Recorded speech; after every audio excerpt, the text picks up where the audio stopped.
Notícia muito triste, a gente sempre tem muita tristeza em anunciar isso. Violência dentro da escola. Chegou uma notícia importante daqui de um aluno que esfaqueou colegas em uma escola estadual em Barreiros, na zona da Mata Sul de Pernambuco. Esse caso aconteceu hoje pela manhã, por volta das 7h30 da manhã, na escola Cristiano Barbosa e Silva. Uma menina foi atingida por ao menos 3 facadas, outras 2 garotas também ficaram feridas com menor gravidade.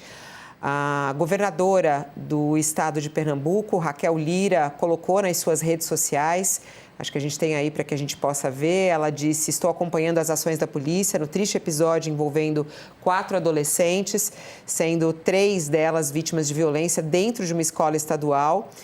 Neste momento, a situação está sob controle e as vítimas estão fora de perigo, foi o que ela escreveu também no Instagram. Em Pernambuco, segundo ela, em Pernambuco, a escola é lugar de paz e de construção do nosso lugar do mundo, jamais de violência. Ainda não se sabe os motivos desse ataque. O que se tem de informação é de que foi um aluno adolescente que entrou no local com uma faca e desferiu os golpes contra as colegas, 3 meninas atingidas. O Serviço de Atendimento de Emergência, o SAMU, disse que uma menina ficou mais grave ali, ferida, e as outras levemente. Segundo a governadora, todas também não correm risco de vida, né? Os nomes das pessoas envolvidas não foram divulgados em respeito ao Estatuto da Criança e do Adolescente, não havia informações sobre a motivação do ataque até a última atualização, né? Desses dados que a gente está recebendo aqui, estamos aguardando, inclusive, e aguardando também um posicionamento da Secretaria Estadual de Educação de Pernambuco. Professor Schneider, aqui conhece bem a rede de Pernambuco, foi secretário estadual também de Educação de Pernambuco, né, professor Schneider? É tão triste essa história das escolas, assim, como explicar? Isso continua acontecendo? É muito triste, assim, para mim, tem uma questão afetiva. Eu fui secretário lá e morei em Pernambuco na infância, conheço muita gente lá. Infelizmente, eu acho que, vez ou outra, falta um pouco de trabalho articulado, né? Quando eu fui secretário lá, Fabiola, a gente chegou a evitar alguns casos desse tipo, porque havia um trabalho junto com a Secretaria de Segurança que avisava isso, né? Em alguns estados isso começou. Eu me lembro de estar aqui no UOL em outras ocasiões, inclusive conversando com o Josias e questionado por ele, que essas coisas vêm acontecendo e aí a gente tem um período em que isso deixa de acontecer e volta de novo, né?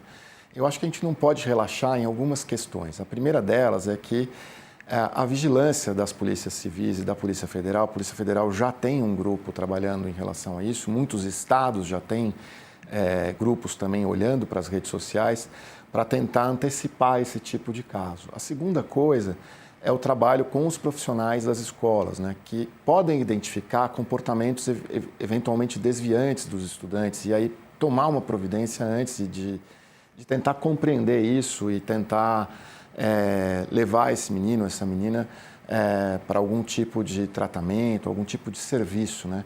A escola, no final, é o lugar onde desembocam muitas das questões da desigualdade, das questões de problemas de saúde mental e outros dos estudantes, né? Porque ali é o lugar onde esses meninos e meninas estão concentrados. Então, é claro que a escola não pode responder a tudo, mas ela pode ajudar nesse processo, vamos dizer assim, de diagnóstico inicial, não técnico, mas tentar compreender pelo tipo de comportamento que o estudante pode ter.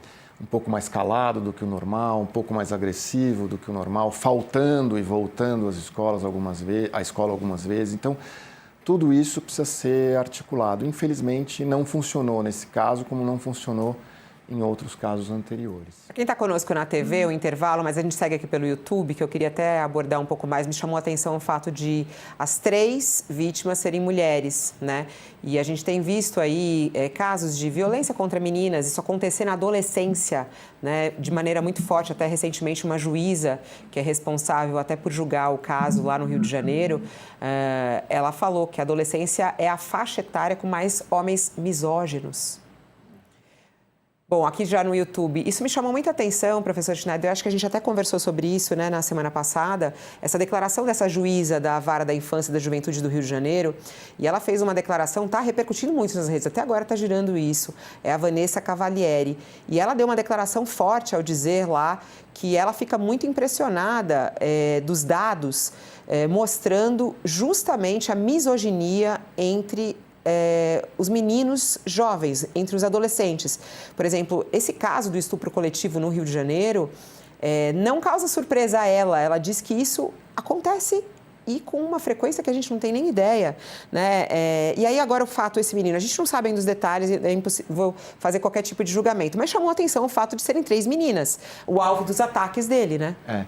Chama atenção, a gente tem que só ter cuidado antes de ter essa apuração, porque podem ter sido as primeiras 3 pessoas que ele encontrou também, mas enfim.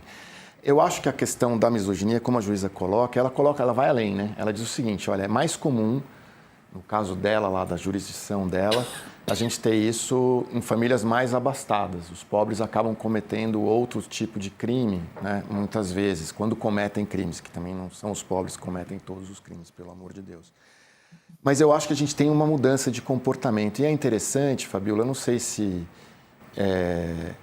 você já notou e se os nossos espectadores já notaram, mas quando a gente olha parte das músicas que hoje os adolescentes jovens estão curtindo e estão ouvindo, elas têm letras muito misóginas também, né? E num momento em que a personalidade do adolescente e da adolescente está se formando.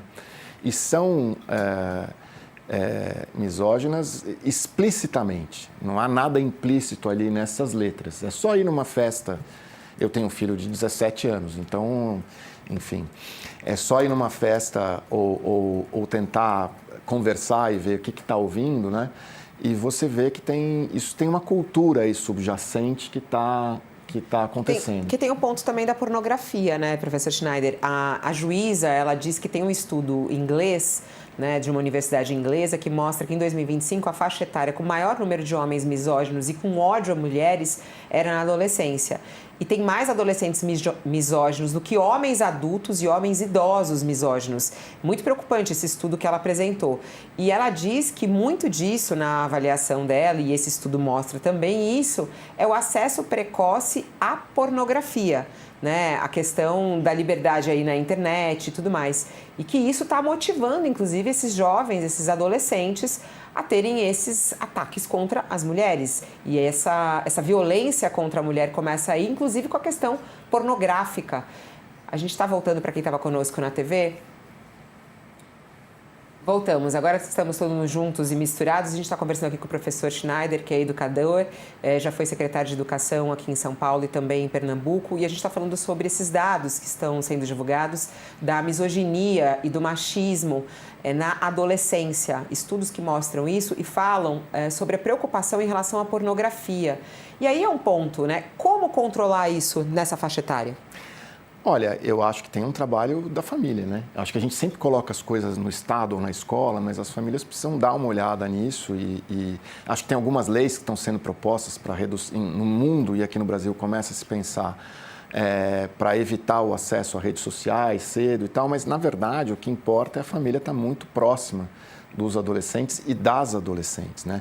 O acesso à pornografia muito cedo também leva um pouco nesse momento de formação que a pessoa comece a entender, vamos dizer assim, a questão da sua iniciação sexual de um jeito meio torto, né? Quer dizer, isso é muito complexo, porque isso é algo que envolve mais amor do que algo que a gente vê nesses filmes pornográficos. Então, tem uma série de coisas que vêm vamos dizer assim, ajudando os nossos jovens, especialmente os meninos, a terem uma visão misógina, né?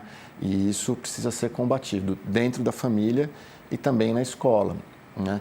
No caso da escola, eu acho que tem muitos trabalhos que podem ser feitos com os estudantes e com as estudantes, daí a importância de algo que é muito questionado por certos setores da sociedade, que é a questão da educação sexual nas escolas, enfim, mas que precisa ser colocado de um jeito adequado para esses adolescentes.